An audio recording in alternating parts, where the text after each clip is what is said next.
Welcome, everyone, and just a huge thank you for coming to watch the video today. We are so glad you're here. Yeah, definitely. Thanks for joining us. So, what if I told you that the real truth about corporate cost-cutting, like the actual ground-level reality of what businesses are experiencing right now, isn't hiding in some government report or, an abstract stock market index? Right. What if it's hiding in plain sight inside the financial results of a human resources company? Well, I mean, it is absolutely hiding right there in the corporate noise if you know how to listen for it.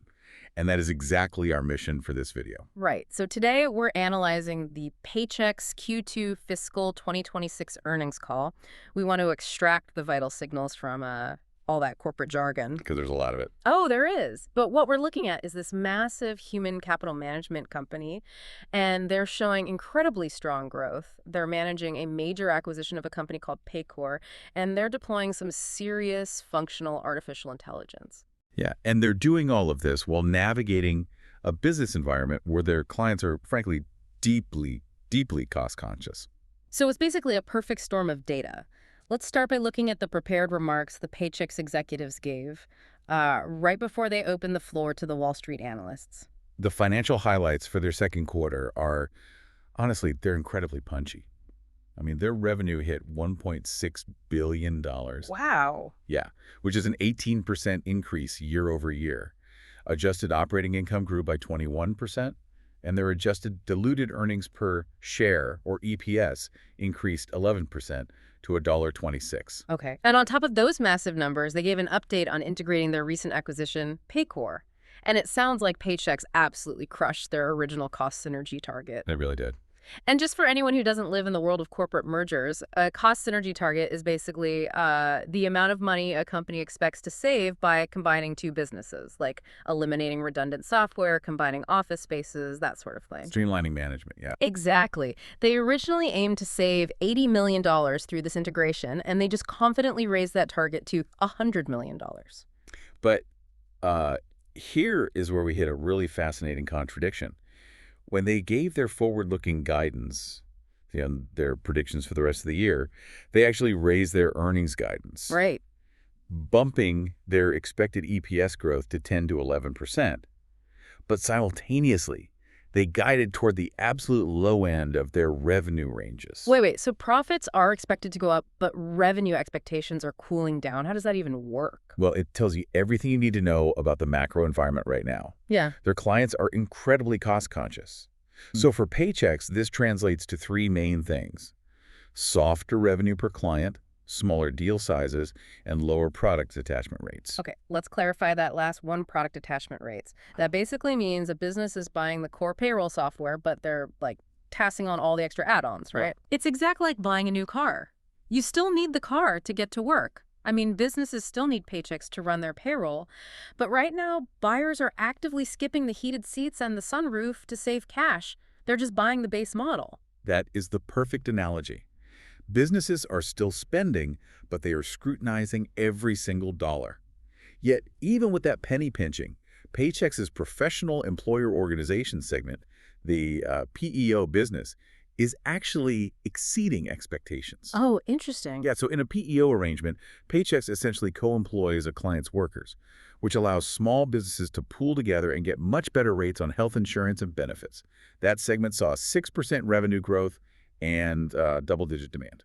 Okay, so that's the financial reality. But we really have to talk about how they're using artificial intelligence, because in these prepared remarks, AI was not just a buzzword. No, not at all. They went into detail on this patent-pending technology they call the knowledge mesh. And this isn't just, Wow. a basic chatbot. Right. No. The knowledge mesh is solving a massive structural problem in HR. If you think about how messy human resources data is, it's not just neat spreadsheets. Oh, it's a nightmare. It really is. It's frantic phone calls from employees, it's loose PDF tax forms, random emails about benefit changes. It is totally unstructured data. Oh. What the knowledge mesh does is ingest all of that chaotic information and turn it into a highly structured, searchable network of insights. And the practical application of that is wild. They mentioned they ran a pilot where autonomous AI handled thousands of routine payroll calls and emails from clients, and it did it with nearly 100% accuracy. Yep, it's actually doing the real work. It's incredible. Exactly. And this really highlights Paychex's strategic moat. First off, they have a massive amount of proprietary historical data to train these AI models on. A startup just doesn't have that. Right. You can't fake 10 years of payroll data. Exactly. And second, over 70% of their clients' employees work in blue or gray collar industries. These are hands-on, physical jobs, manufacturing, plumbing, restaurants. Those roles are far less exposed to being displaced by AI compared to, like, white-collar desk jobs. Yeah. So Paychex core client base is highly resilient to the AI disruption we hear so much panic about. Okay, so that sets the stage brilliantly. We have a company executing well, customers who are buying the base models, and AI that's doing some heavy lifting. That brings us to the Q&A session. Oh, yeah. Where the Wall Street analysts get to poke holes in everything. Exactly. So let's go through these questions because they hit on some major themes. The first area of interrogation was definitely the math surrounding the Paycor integration. Right. Mark Marcon from the firm Baird came right out of the gate pushing on this. He essentially asked for clarification. Was the growth from the newly acquired Paycor business actually low this quarter, or is it just an optics issue with how the numbers are presented? Right, and he also asked what trends they're seeing this selling season and how AI might impact their long-term cost savings. Yeah, and the company's response was that it's an optics issue. They explained that because of how they had to account for form filings. Which is that massive rush of end-of-year tax document processing that happens in December, right? Exactly. So the baseline looked skewed because they didn't fully own the asset during that period last year. So on a pro forma, apples-to-apples basis, Paycor actually grew at a very healthy 8 to 9%. Okay, that makes sense. They also noted that client retention from Paycor is beating historical averages. On the macro front, they told Marcon demand is steady, but they're seeing a lot of shoppers who are carefully managing costs. And regarding AI, they emphasize that their goal isn't just to slash headcount to save money, right? It's to make current employees more productive. Yes. Shifting them from transactional work to advisory roles. Right. And then Brian Bergen from TD Cowen stayed right on this theme. He dug into that softer revenue per client metric that drove the low-end revenue guide. And he wanted absolute confirmation that the 8 to 9% Paycor growth number actually adjusted for last year's Q2 December form filings. And Paychex confirmed that, yes, the 8 to 9% figure is a true apples-to-apples comparison. But Bergen's question about the softer revenue really gets back to our car analogy. It totally does. The company explained it comes down to packaging.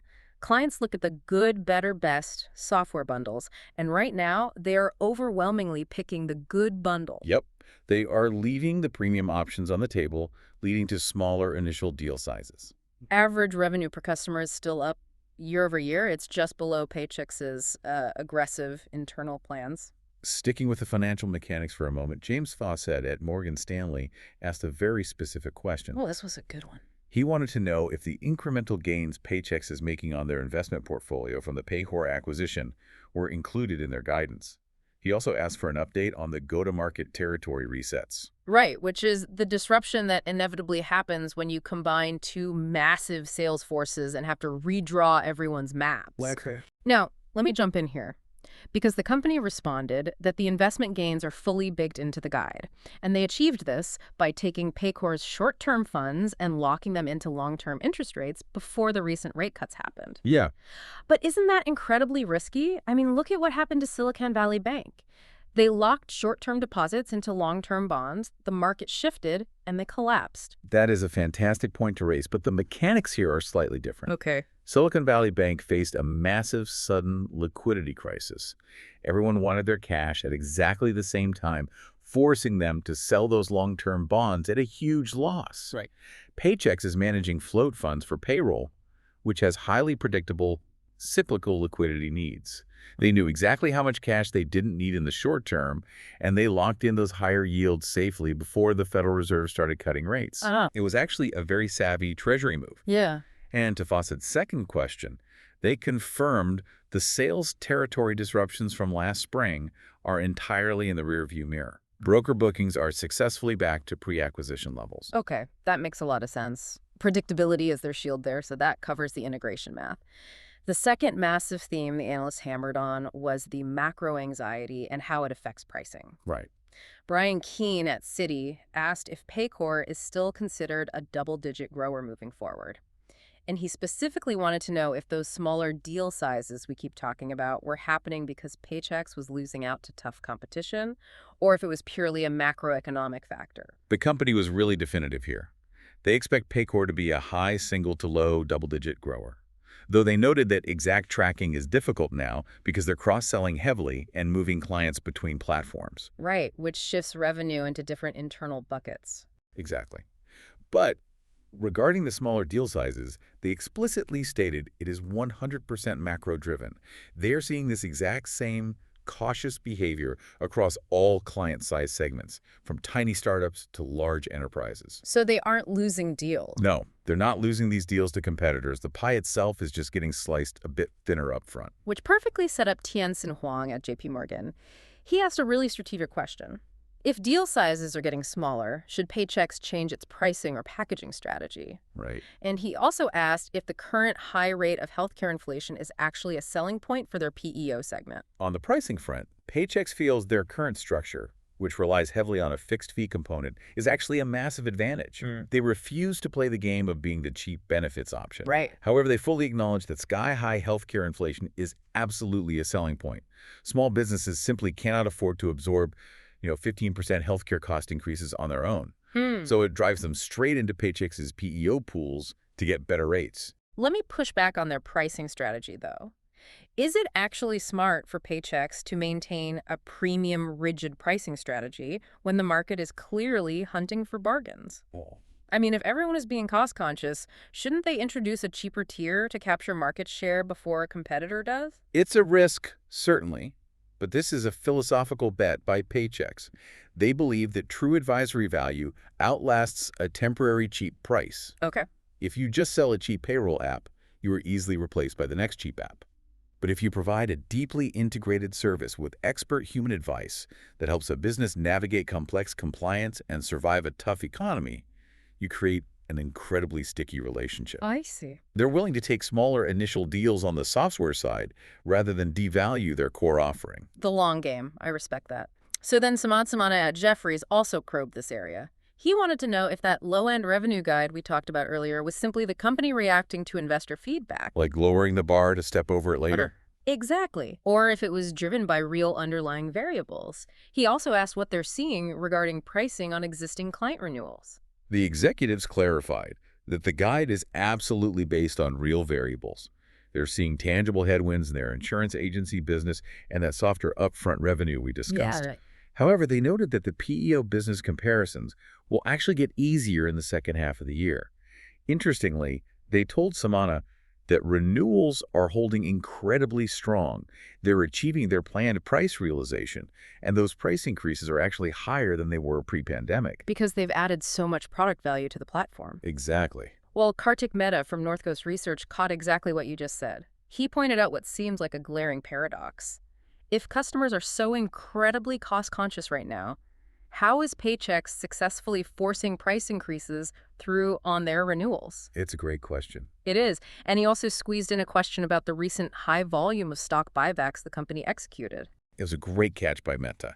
And the company cleared up the paradox by explaining that there are really two distinct psychological groups at play. Okay. The prospects, the people they are trying to sell to for the first time, are the anxious, cost-conscious shoppers limiting their upfront packages. Right. Buying the base model car. Exactly. Yeah.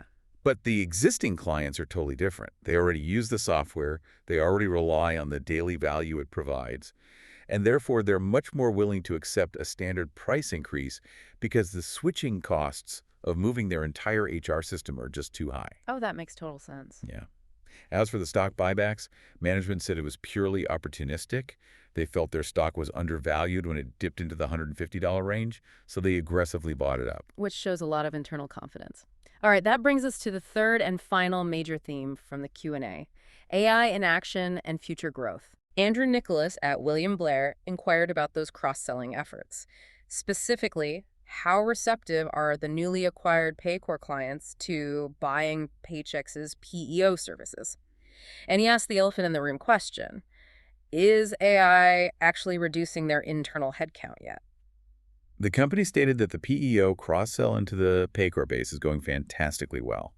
They've been pleasantly surprised by how large some of these deals are. And the headcount question. On the AI headcount question, they reiterated their core philosophy. Immediate headcount reduction is not the goal. The goal is massive productivity gains. Right. They want their current staff doing higher value work to drive deeper client relationships. So they aren't initiating mass layoffs, but over time, they expect they will be able to grow the overall business significantly without needing to hire new staff at the historical rates they used to. Okay. So then Ashish Sabadra, whose colleague Will Chu from RBC Capital Markets actually asked the question on the call, took the AI conversation a step further. Yeah, he wanted to know if these new AI products will give Paychex more pricing power in the future, and when that financial uplift might actually hit the balance sheet. The response here was really illuminating because it showed how AI moves from a cost saver to a revenue generator. Paychex sees AI doing two things. Yes, it improves retention, but it also creates premium products they can charge more for right now. Like that feature they highlighted, compensation insights. Oh, this is the part I loved. Think about how this works mechanically. A local restaurant owner has no idea what the exact up-to-the-minute market rate for a head chef is. Right, they usually just guess or ask around. Exactly. But Paychex processes millions of paychecks. They can anonymize that massive ocean of data, use AI to parse it instantly, and tell that small business owner, in your specific zip code, head chefs with 5 years of experience are making exactly $28.50 an hour. Wow. They are democratizing big business data, and small business owners will gladly pay a premium for that kind of competitive intelligence. Exactly. It completely changes the value proposition. Scott Wurtzel at Wolf Research followed up by asking how to square their Q3 18% revenue guide with the expected acceleration in the PEO business. Right. And he requested an update on the internal AI sales engine they've been developing. On the guidance, Paychex admitted there's a degree of conservatism baked into their numbers, but they fully expect back half acceleration. But the update on the AI sales engine was probably the most enthusiastic part of the entire call. Explain how this engine actually works for the sales team. It is a real-time co-pilot.